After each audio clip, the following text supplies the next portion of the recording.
الحمد لله رب العالمين والصلاة والسلام على سيد المرسلين محمد وآله وصحبه أجمعين أما بعد مكي لصفات لازمة تعرف بيان وكشو تداول للصفات دي والتفصيل لصفات لازمة شروكي يو او اول لاغانا چدانو اغا همس تے همس في لغت کی قطع او کمزوری آواز تاوئی همس في لغت کی ٹیٹ او قطع آواز تاوئی لکه قرآن کریم کی راضی فلا تسمعوا الا همسا فی اصطلاح دا مجودین کی دا دی صفت من لبدا دے چه په وقت دا ادا کولو د حروفو کی په आवाज کې یو قسم ته کتواله چې صاحب کې جاری پادش چې دا صفت په کوم حروف کې مونږ شي نو دا سه حروف ته محموسه وایي چې دا حروف لستی چې مجموعه ده فحثه شخص سکت یا د صفت یا د دې صفت داسې تعبیر وره چې کومه سا د حرف د جوړولو د پاره د سینې نه راخیږي د پیپړو نه راخیږي نو زیاته سا جاری پاتې شو د کوم انسان حرف جوړ شي اثر د دې صفت په حروف باندې داده چې आवाज کې نرمي او صافه کې جاری وي د دې مقابل صفت هغه جهر ده جهر په لغت کې او چتوالي توي لکه وان تجهر بالقول او د دې صفت مطلب دا چې په وخت د ادا کولو د حروف کې په आवाज کې یو قسم ته او چتوال راشي او سختی پیدا شي چې صاحب کې بندش د دې مطلب دا چې کوم اسا د حرف د جوړولو د پاره د پرتوسنا یا سنین راخیږي نو د زید انسان حرف جوړ شي چې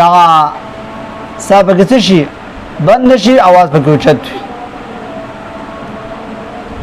دا صفت چې کوم حروف کې مندر شي هغه حروف ته حروف مجهوره وایي چې دا 29 حروف دي د محموسون علاوه ټول حروف هغه مجهوره دي د دې صفت اثر په حروف باندې سره आवाज کې چتواله او صاحب کې بنده دا دوه متضاد صفات دي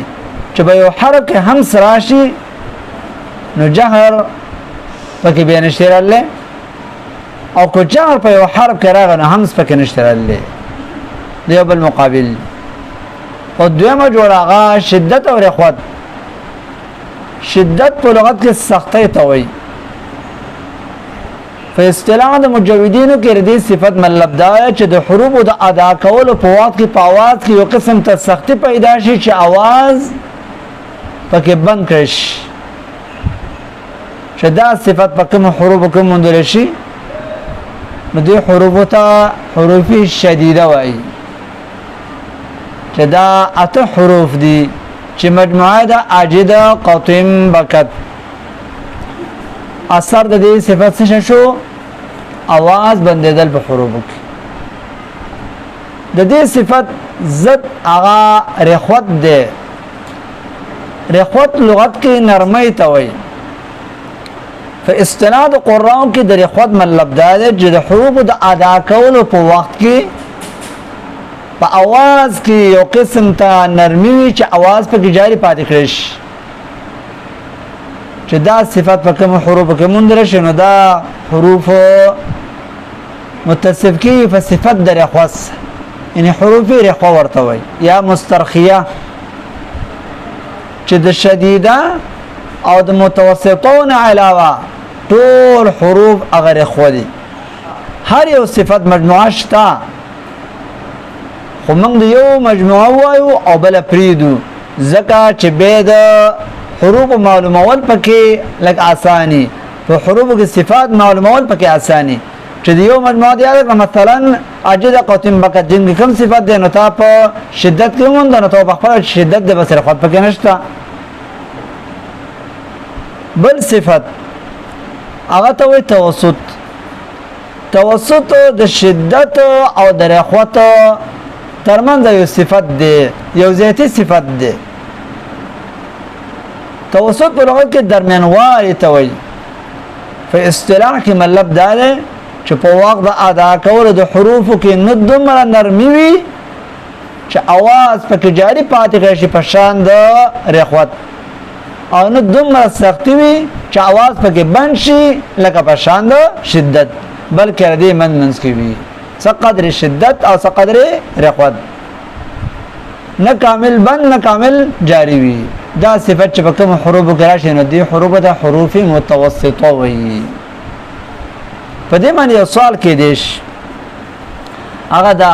چې صفات لازمه من ولس بیان کړی دي نو دا توسط هم پکې راغی د سبعت لس برابرېږي نو جواب دا چې دا توسط او کامل صفت نشمار لیکيږي نه کامل شدت نه کامل رخوت دی بلکې دا یو فرعي صفت دی نو ځکه دا تلس نشمار لیکيږي بلکې ول صفات لازمه حسابيږي به یو سوال دا کې دیش چې تاسو شدت او رخوت یو ځل متضاد ثابت کړل چې دا دوا د یو بل مقابل په یو حرف کې نشي جمع کېده او به هم د دې په من کې یو صفت راوړه چې دواړه پکې جمع کړو نو موږ له توسط خدلې دي جواب دا دی چې کوم ضدیت ثابت کړل شوی دی او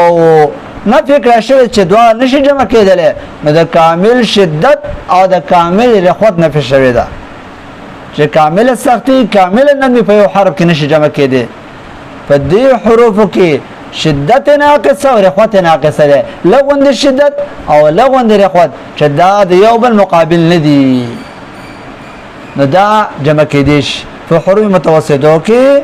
شدت ناقصه او رخوت ناقصه جمع کړل شوی دی او بس